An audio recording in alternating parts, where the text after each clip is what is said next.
Hi weaving friends! One of the most asked questions ever that I get is what do I do with the ends or the tails of the weft yarn when I'm finishing one weft yarn and adding another one? So I'm going to answer that question today. This video is brought to you by the online weaving school. This is such an easy way to learn, and if you purchase a membership you also get to join our fabulous members focus group. There are single purchase classes available and a full library of classes for members. If you haven't had a look, it's well worth going over to check it out. I'll leave the link for that down below. So as I said, I get this question pretty constantly, and I got the question again this morning. Someone sent me a message saying, what do I do in this situation? And then I was like, well, I just really need to make a video about this so that when I get the question, instead of explaining it, because it's kind of hard to explain in words, it doesn't translate so well to written instructions. But once you see it on the loom, it's extremely simple. So I'm just going to make the video to show you exactly what to do. And then when people ask me, I can just refer them over to the video. It's going to make my life easier. I'm playing warp, you can hear a little bit. I have very little warp left, but just enough to show you this technique, I think. So let's say I have been weaving along, or you could say that I'm just starting weaving. Whatever the situation is, I want to introduce a new weft yarn. So whichever shed you're in, you can do that. I'm in the up shed, I'm coming in from the left. What I want to do is I want to leave a bit of a tail, usually a couple of inches long, and then I'm going to beat that shed. And that's my first shed of my new color. So then I'm going to go into the down shed. Now I've still got this tail hanging off the edge, and what I like to do is to take it over the edge warp thread and into that shed. Now my shed is not that great at the moment because, as I said, I'm almost at the end of the warp, so I've got these teensy little sheds. But I like to go in about 3 warp threads deep. So 1, 2, 3 of those bottom warp threads, and then I can take the tail in, take it through, and what I want to do at the edge is I want to tension it a little bit, almost like I would for when I'm tensioning a normal weft pick. So let's have a look at what that looks like. A bit hard to show really without getting my big fingers in the way. But we'll have a closer look at this in a moment in case the view is a little bit obscured. So I'm just going to pinch that and tension it and pull it down a little bit. So now we've got our end is tucked in.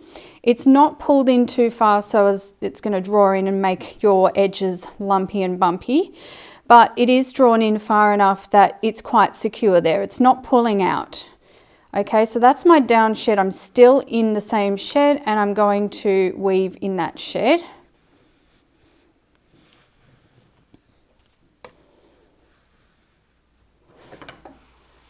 And smush that down and then go up into the next shed. What you can see now is that when I beat that last pick, the little tail that we had tucked in was pushed down. Now if you find after you have beaten that pick, if you find that your little tail loop at the side is out a little bit too far, you can always reach in and you've still got your little length of tail underneath, and you can always tension it just a little bit more if you feel that you need to. So I'll continue weaving. Okay, so that's my third row. Let's say that I want to do let's say five rows, and then I want to change my color again. So that's my fourth, this is my fifth. I'm going to beat that last pick and then I can go into the down shed, which is my next shed. On this side, because I'm going to be changing colors, I want to cut that and I want to have a little length of a couple of inches again of a tail. And while I'm still in that down shed, I want to again tuck in about 3 warp threads deep, tension that and pull it in a little bit so that it's settled into place, and then I can bring in my next weft that I want to use. Now, it's decision time for bringing in the weft because even though I normally like to weave from the right when my heddle is in down, that's my habit and that's how I keep track of whether I'm in up and down and all of that.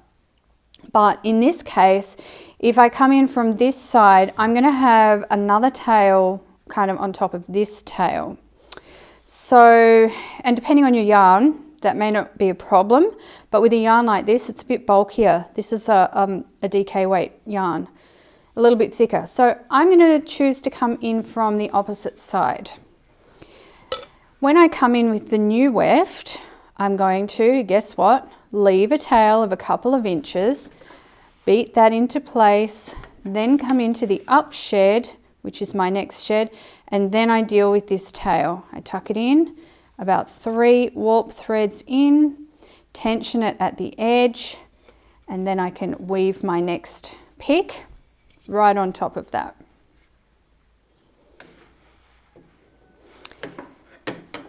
Then I can carry on however many picks I want to do of this colour.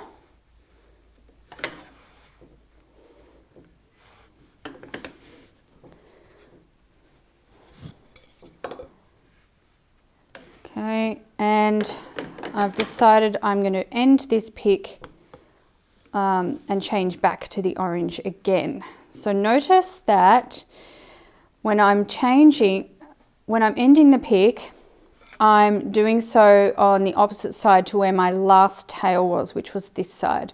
Again, I'm trying to distribute those tails at the edges so that I don't get a heap of build up on one side. So I've finished that pick, I've gone into the new shed, I'm going to cut this tail, leaving a couple of inches, and then I'm going to tuck that in, 3 warp threads. 3 warp threads deep is not a rule, it's just a suggestion, it's what works well for me. And then because I tucked into this side, I want to come in on the left side with my new weft. I'll leave a tail, I'll beat, and now we'll have a look at that closer look in at what I'm doing with the tail. Going into the next shed, but I'm not weaving that pick just yet. So here we are with the little tail at the edge, and I'm going to go into the shed about 3 warp threads deep, so 3 of the bottom shed warp threads, and I'm going to take that tail over into the shed, pull it through, tension it, and pull it down a little bit. So this is what we've got now. Then I can weave that shed, not changing sheds yet because I haven't actually woven that shed. I've just tucked in the tail, beat, and then I can carry on weaving.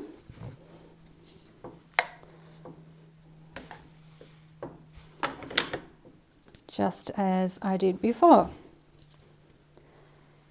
I'm going to end this one again in just a moment, and I'm ending it on the opposite side to where I last tucked in the tail. So I'll beat that shed, put it into the next shed, which happens to be the down shed for me, and then we'll hop over the other side for you to have a look at how I'm tucking in this weft. So on the opposite side, I'm going to cut off the weft that I'm finished with, leaving a tail. I'm still in the same shed, and I'm going in 1, 2, 3 warp threads deep, taking that in and tensioning it at the edge, and then I can start on the opposite side and bring in the new weft, leaving a tail on the left hand side now. I can beat that, go into the up shed, and then I can deal with my tail on the left. And then continue weaving.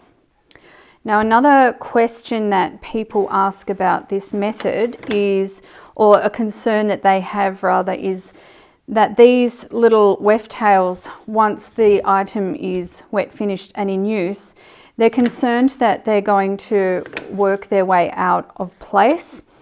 And one of the points of putting the weft tails in at the selvages is that those are like the closest, tightest places on your warp, because as you weave and the weft goes around, it naturally draws in, like you always have some amount of draw in at the edges, right? And so the edge threads are always going to be closer together than, say, the middle threads are.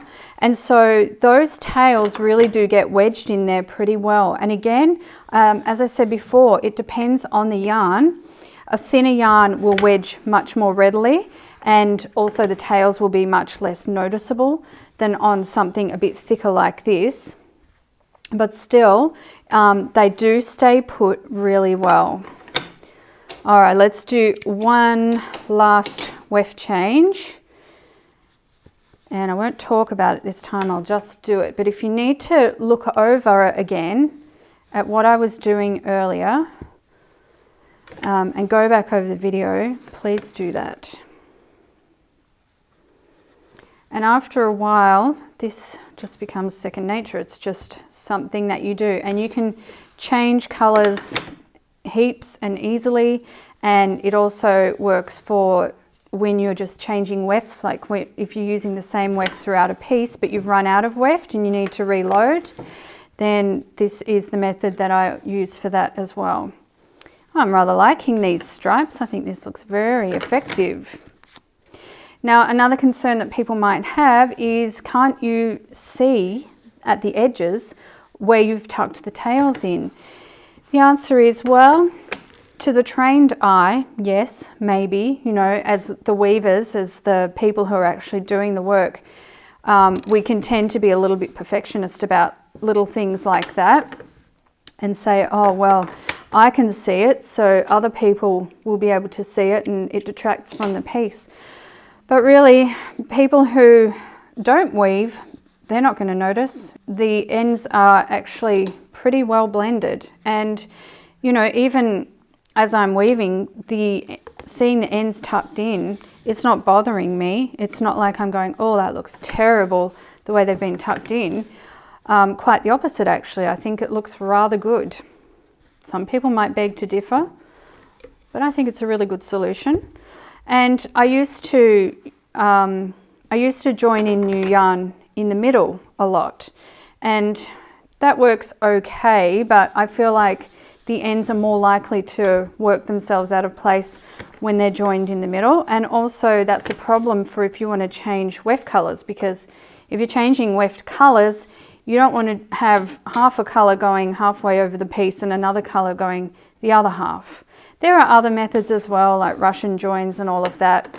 Honestly, this is the most easy and straightforward method that I have ever used, and it's what I continue to use, so I don't have to mess around with any joins or anything.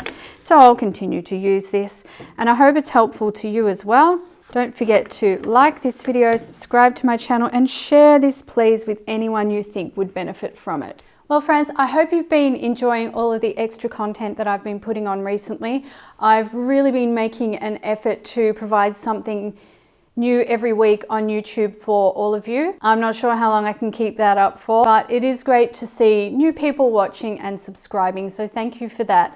If you haven't seen my recent videos, or you've been out of the loop a little bit, make sure you skip back a few videos and see what you've been missing out on. As always, if you have any questions or comments, please leave them down below.